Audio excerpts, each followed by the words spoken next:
The fluorescent lights of Metro Tech Solutions' conference room seemed particularly harsh that morning. I adjusted my blazer, still a bit loose after my 3-month hospital stay, and tried to focus on my boss Richard Thompson's face as he delivered what he clearly thought was my professional eulogy. Performance issues, extended absence, company priorities. The words floated around me like leaves in autumn. But I wasn't really listening. Instead, I was thinking about the irony of it all.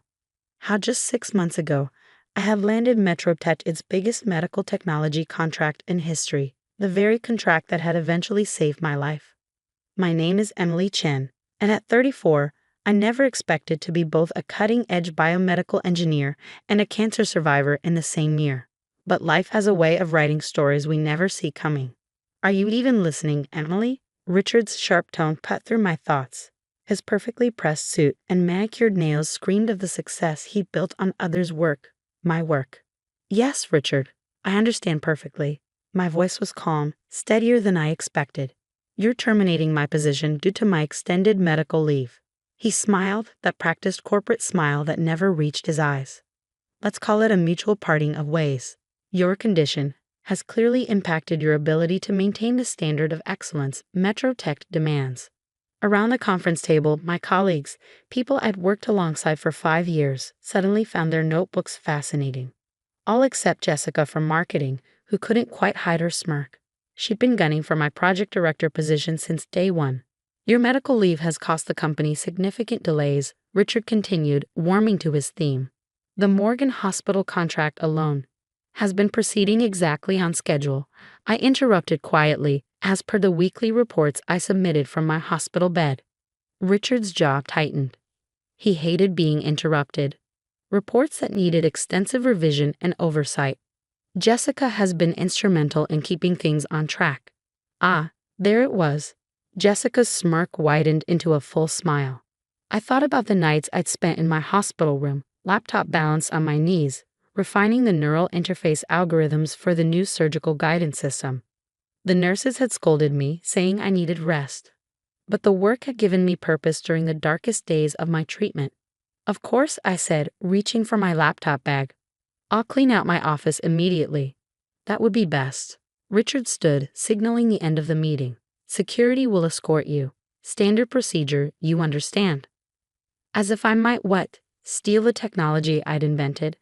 The irony would have made me laugh if it weren't so painful. I was halfway to the door when it swung open and my heart nearly stopped. Dr. Catherine Morgan, Chief of Surgery at Morgan Memorial Hospital and our $50 million contract holder, stood in the doorway. Her elegant gray suit contrasted sharply with the memory I had of her in surgical scrubs, leaning over me 4 months ago, telling me they'd caught the cancer just in time. Emily. Her warm smile froze as she took in the scene. The security guard, my laptop bag, Richard's carefully blank expression. I hoped I'd find you here. I wanted to discuss the neural response modifications you suggested during your last treatment session. They're absolutely brilliant. Richard's head snapped up. Treatment session.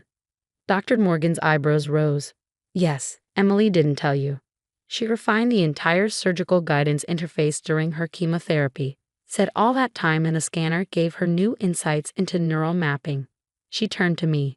Those modifications you suggested, they've reduced surgical error rates by 47% in initial trials. The medical board is astounded. The silence in the room was deafening. I could practically hear the gears turning in Richard's head as he realized what he'd done, what he'd lost. Emily was just, he began, being fired. I finished for him. For taking too much medical leave, while redesigning your surgical system. During my cancer treatment, at your hospital, each period felt like a nail in Richard's professional coffin. Dr. Morgan's warm smile turned arctic. Is that so? She placed her briefcase on the conference table with deliberate care. Well, that's fascinating timing, considering I came here today to discuss expanding our contract. The medical board was so impressed with Emily's innovations. They wanted to implement the system across our entire hospital network. $100 million deal minimum. Jessica's smirk had vanished. Richard's face had gone from red to white so fast it was almost impressive. Perhaps we should discuss this in my office, he suggested weakly. Oh, I don't think that will be necessary. Dr. Morgan's voice could have frozen hydrogen. Emily, would you join me for coffee? I believe we have a great deal to discuss about your future, and Metro Tech's future too, though that may need to be discussed with my lawyers present. I stood there for a moment, looking at the faces around me. These people who had been my colleagues, who had watched me work myself to exhaustion building something revolutionary, who had said nothing as I was cast aside. I'd love to, I said, shouldering my laptop bag. I know a great place just down the street. As Dr. Morgan and I walked out, I heard Richard's voice, slightly desperate. Emily, wait. But I didn't wait. I didn't look back, because sometimes the best revenge isn't about getting even. It's about moving forward, about taking your brilliance somewhere it will be truly valued. And as Dr. Morgan and I stepped into the elevator, I caught a glimpse of myself in the mirrored walls. I looked different than I had 6 months ago. Thinner, yes, but also stronger somehow. More certain. You know, Dr. Morgan said as the doors closed, I'm not just interested in buying your technology.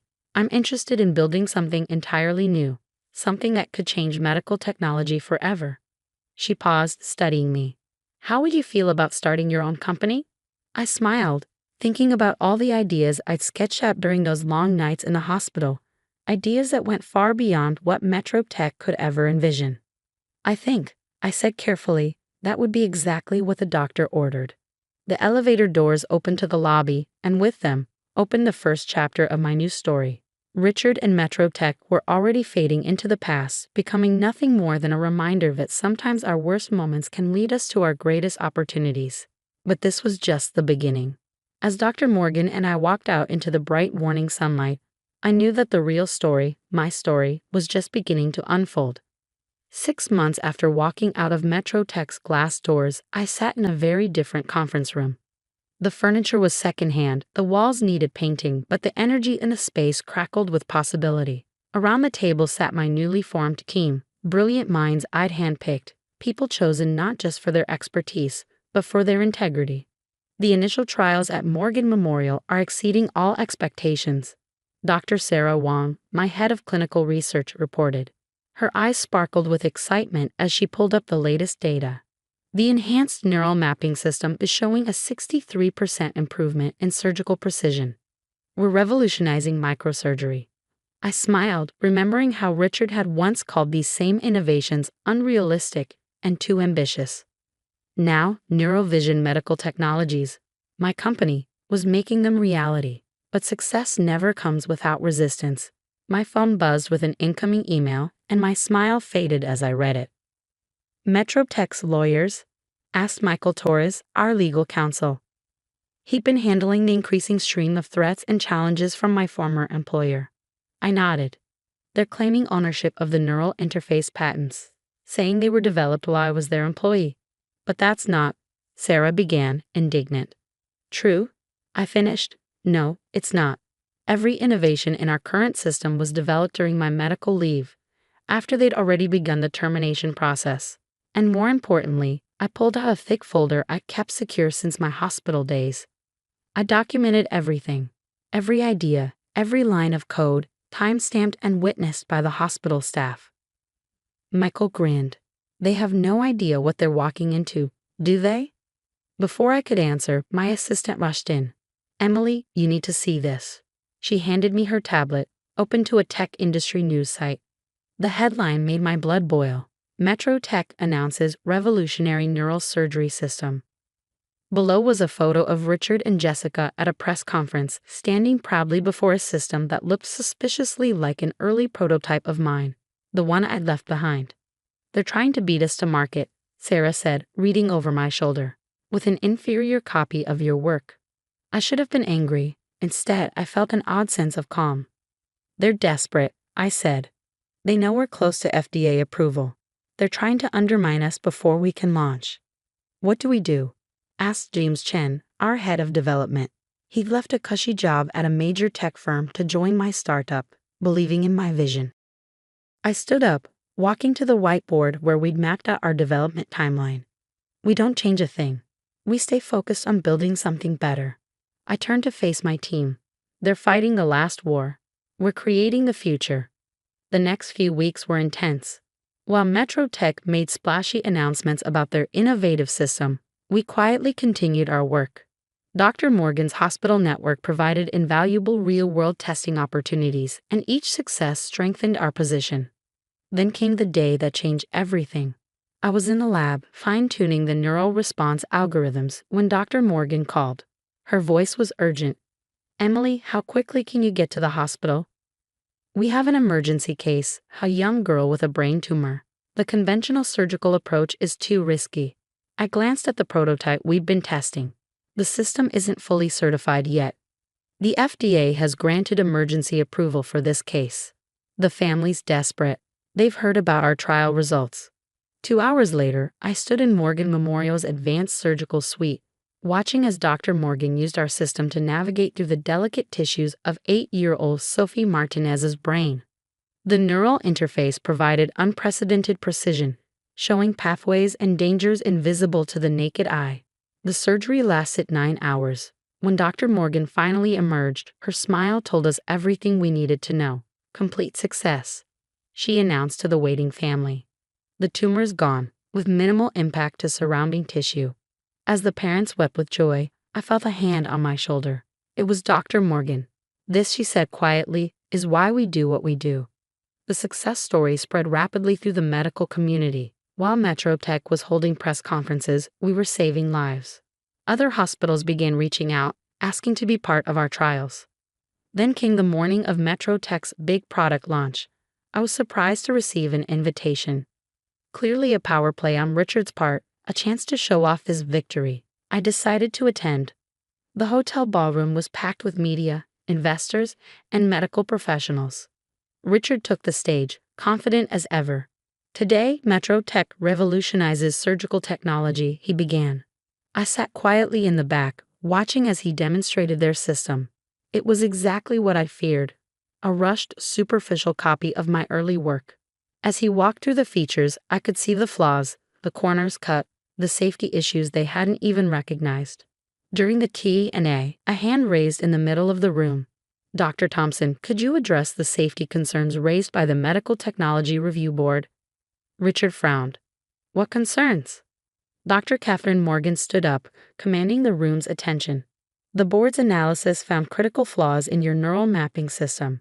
The same flaws, interestingly, that Emily Chen identified and solved months ago, after you fired her." The room erupted in murmurs. Richard's face reddened. "Those claims are unsubstantiated." "Actually," another voice called out, Dr. Wong, standing by the door, "they're extensively documented. We've submitted comprehensive safety studies to the FDA comparing your system's approach with our corrected methodology." "Your system?" Richard sputtered. That was my cue. I stood up. "Yes, Neurovision's system, the one that just saved Sophie Martinez's life last week. The one that's already been approved for expanded trials across 6 major hospital networks." The room's attention shifted to me. Thumbs came out as reporters recognized the story unfolding before them. "Would you care to explain the differences between the systems?" asked a journalist in the front row. I walked to the stage, each step measured and confident. Richard had no choice but to step aside. For the next 20 minutes, I walked through the technical details, the safety innovations, the real-world results. I didn't need to attack Metro Tech's system, its flaws were self-evident in comparison. In conclusion, I said, medical technology isn't about being first to market. It's about being best for patients. Every innovation in our system came from real experience, including insights gained during my own battle with cancer, a battle that Metro Tech considered too inconvenient to accommodate. The silence in the room was deafening. Then, from the back, someone began to applaud. The sound spread until it filled the ballroom. I looked at Richard, standing forgotten at the side of the stage. He wouldn't meet my eyes. In the weeks that followed, Metro Tech's stock took a significant hit. They withdrew their system for further development. Jessica resigned. Richard was quietly moved to a less visible position. But I barely noticed. I was too busy building something that mattered. 1 year to the day after my firing, I stood in our new headquarters, a renovated research facility with state-of-the-art labs and a view of the city. Dr. Morgan had become our board chair, helping guide our expansion into new areas of medical technology. Our team had grown to over 100 people, each chosen for their brilliance and their heart. On my desk sat a frame containing my original termination notice from MetroTech, next to a recent headline: Neurovision Technologies Revolutionizes Surgical Care. CEO Emily Chen named Medical Innovator of the Year. But my favorite moment came later that week, during a routine surgery using our system. As I watched from the observation room, a young resident turned to me and asked, "How did you even think of this approach?" I smiled, remembering those long nights in the hospital when what seemed like the end of my career had actually been the beginning of something far greater. Sometimes, I told her, the best innovations come when you're forced to see things from a completely new perspective. And as I watched our technology help guide another successful surgery, I realized that the greatest revenge against those who try to diminish you isn't proving them wrong. It's soaring so far beyond their limited vision that they become nothing more than a tiny footnote in your story of success. The lawsuit from MetroTech was eventually dropped. They couldn't fight against the overwhelming evidence and public opinion. Richard, I heard, started a consulting firm, though he carefully avoids any mention of his time overseeing medical technology development. As for me, I recently approved our company's new policy: unlimited medical leave for any employee battling serious illness, with guaranteed job protection and flexible work arrangements. Because sometimes the worst moments in our lives can lead us to our greatest accomplishments if we're just given the chance to prove it. Dr. Morgan still teases me about that day she walked into my silence. Best timing of my career, she says. I disagree. The timing wasn't lucky, it was inevitable. Because sooner or later, truth and talent will always rise to the surface. The trick is to keep believing in yourself long enough to see it happen. Last week, I received an invitation to speak at a major medical technology conference. The topic? Innovation through adversity: how personal challenges drive professional breakthroughs. I accepted immediately. After all, I have quite a story to tell.